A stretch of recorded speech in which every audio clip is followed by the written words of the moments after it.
Hi guys, এয়া চাওক আমাৰ ঘৰৰ আগত যিটো নদী আছে বছৰৰ প্ৰথমটো নতুন পানী বুলি ক'ব পাৰি।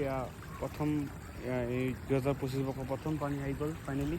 এনেকুৱা স্পীড আহি আছে চাওক। ৰাতিপুৱা ইয়াত পানীয়ে নাছিলে ইমান, এতিয়া পানী হৈ গ'ল। এইটো যোনটো ৰাস্তা দি আহিছোঁ এতিয়া চাগে যাব নোৱাৰিম। এই ৰাজুদা গৈ আছে, ৰাজুদা এয়া চাওক পানী আছে ইয়াত বহুত। চাওক স্পীডত আহি আছে, ধামাকা স্পীড। চাওক এইটো হৈছে মৰাবৰী নদী, একদম ধামাকা আহি আছে বৰ্তমান। মানে এনেকুৱা স্পীড আহি আছে মানে আপোনালোকক কি ক'ম আৰু। আপোনালোকে চাওক, ডাইৰেক্ট ভিডিঅ'ত যদি দেখাই আছোঁ, এতিয়া বহুত স্পীড আহি আছে। চাওক এইটো চাওক, এই ভিডিঅ'টো চাওক আপোনালোকে। এই চাওক